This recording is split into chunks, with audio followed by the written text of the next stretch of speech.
Hamiskis milumhim, buainaranich, hamiskis milumhim, buainaranich denan. Hamiskis milumhim, buainaranich, hamiskis milumhim, buainaranich denan. From the 9th to the 11th century, Irish warriors started to adapt with their variation of style of fighting, even though they would have been of the noble class and could afford various types of colored tunics. They were most commonly seen wearing yellow tunics with either short trousers or that of long trousers. Short trousers would be common in the Gaelic regions of Ireland, while those that were closer to Viking settlements, such as Dublin, would have worn long trousers.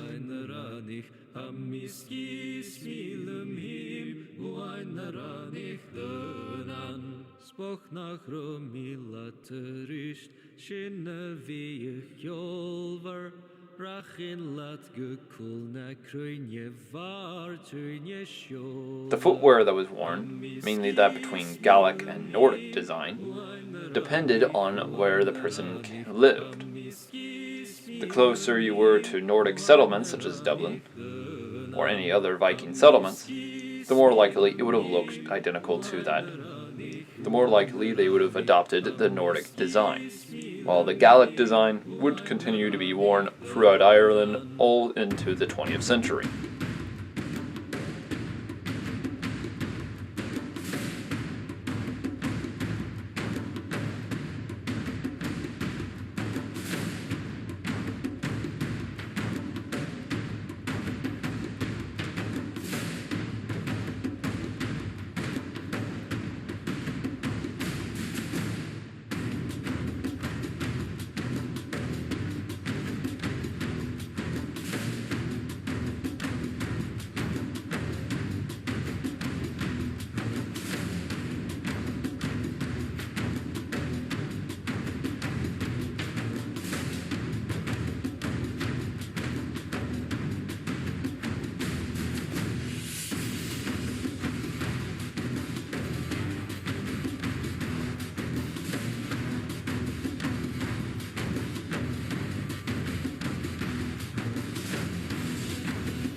Woven belts would be worn in order to indicate of a person's family. The colors that the person wore stated of where the person came from, indicating friend from foe on the battlefield.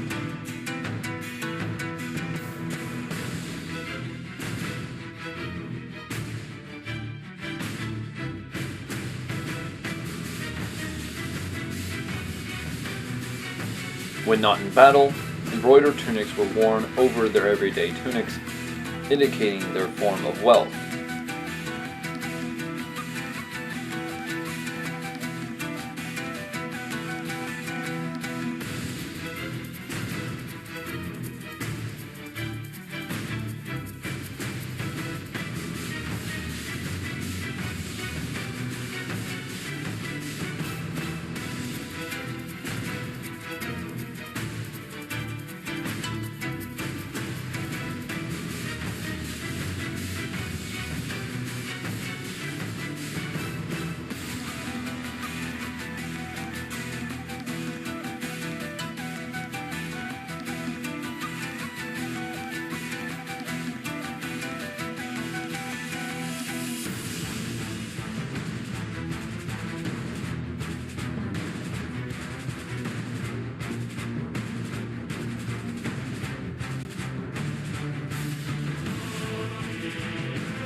The woven tunic would still be worn by this point. However, by the 11th century, more common than not, Irishmen started wearing the Gambison style equipment. In fact, during the Battle of Clontarf, it is actually estimated that the majority of Irishmen wore Gambison rather than that of a woven tunic.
The shirt of mail would be worn over the Gambison in a form of case of status on the battlefield. However, it is actually estimated that during the Battle of Clontarf that around 3/4 of the Irish warrior faction wore mail, while only 1/4 wore a form of Gambison, leading to the fact of how this armor was passed down from father to son throughout the generations.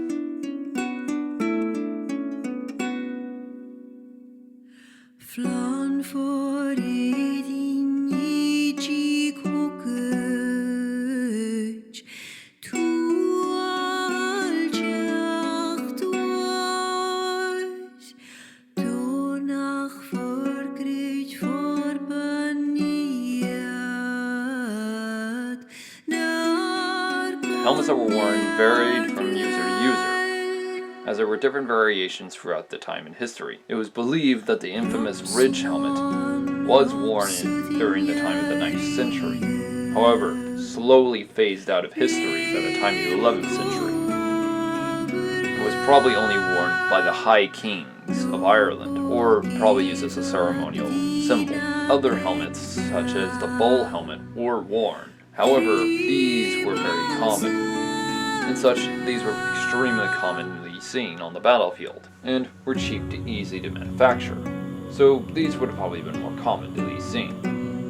Nasal helmets, on the other hand, were also seen on the battlefield. These also indicated the location of the person that wore them. Such as, for example, if we see this type of design, based on the Isle Lewis Chessman set, was more commonly seen in the region of Ulster, rather than that of the region of Munster.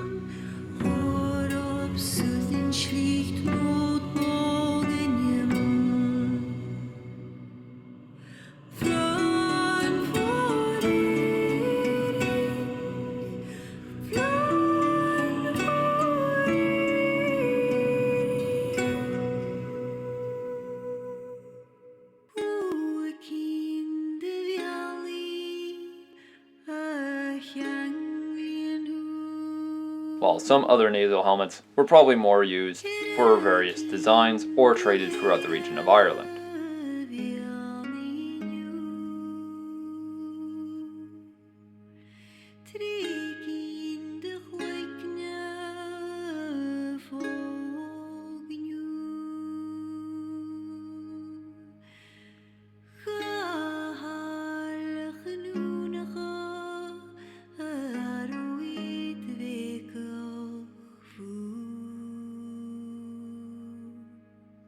It is also believed that some Irishmen actually even adopted Viking-style helmets and designs, such as that of Aventail fully covering the face. However, this would have been probably more commonly seen in areas closer to Viking settlements. Most historians believe, though, that the Aventail that was worn by the Irish was probably more commonly seen to look near identical to that of covering the back end of the neck, rather than that of the full face.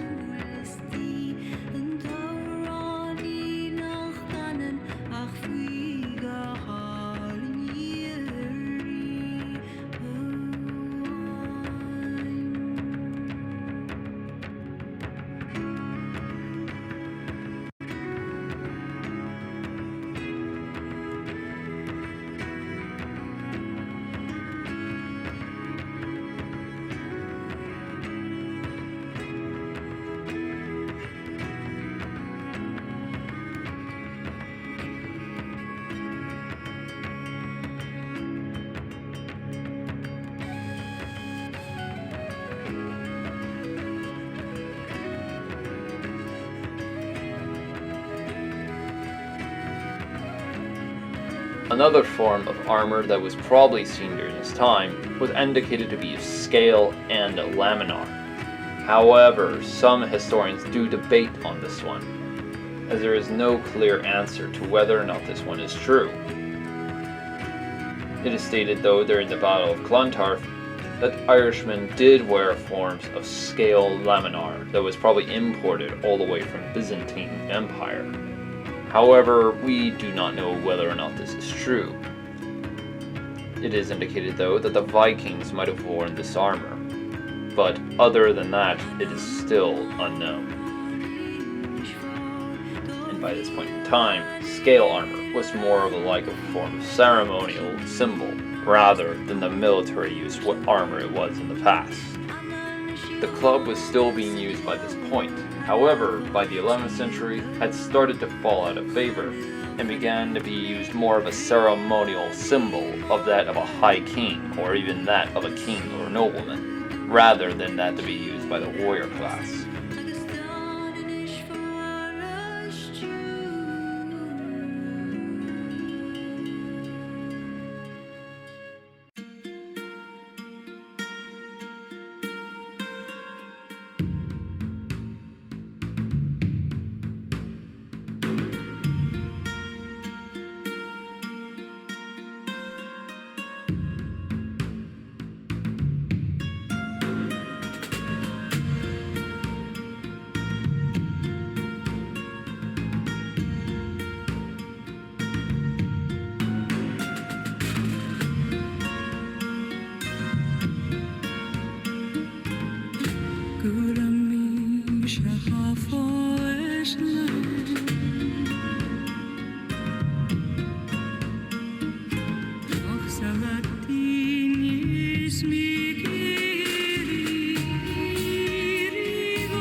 War darts and javelins were also a major weapon on the battlefield. However, it is still unknown though of what the war dart could have looked like, which is why the javelin could have probably been more common. The war dart and javelin being the most common weapon to be thrown by the said Irish warrior, were also used in the case of Irish cavalrymen. There are indications of Irish cavalry hurling javelins as they rode by Viking settlements or as well Viking troops, hurling javelins and war darts into their opponents, while the spear would be more commonly seen being used for everyday close quarters fighting, mainly by those that were on foot, and these were meant for a tapered thrust to penetrate through the male shirt.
din din da da dem gone zon rullestre plegamar rullestre plegamar well you gwen gata digo din din da da dem gono din din da da dem gone zon de gwetan outro yanen ro de gwetan outro yanen ro di gwete odazi walevro din din da da dem gono din din da da dem gone zon de ventivat da vretonet de ventivat da vretonet amalos rus da khalawet din din da da dem gone din din da da dem gone zon en norren da gwena du en norren da gwena du adandre tour ya malos rus din din da da dem gone din din da da dem gone zon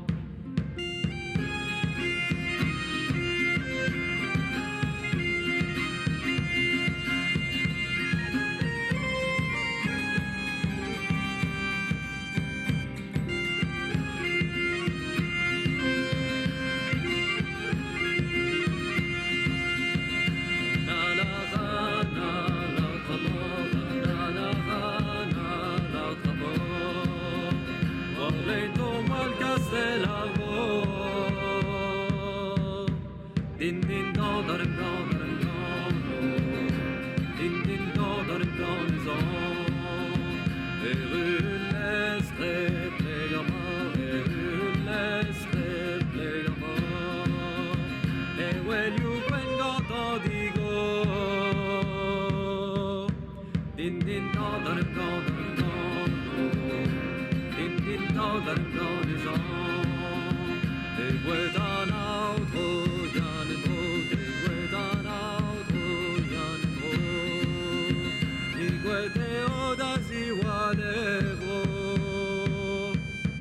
din din da da dem gone din din da da dem gone zon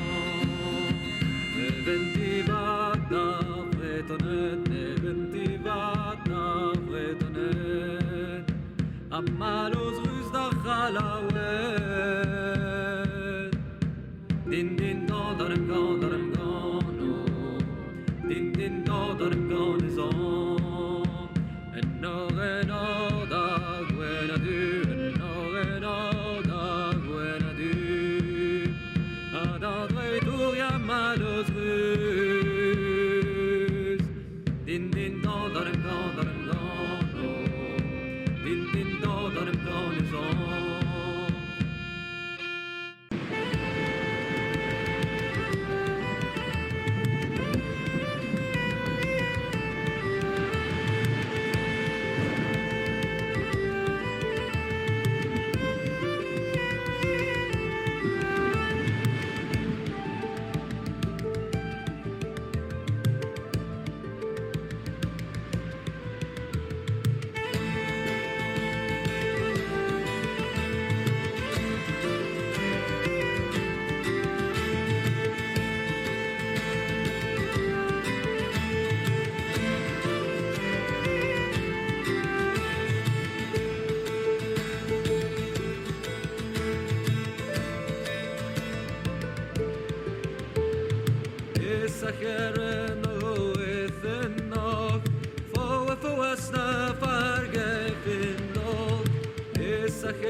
Sakere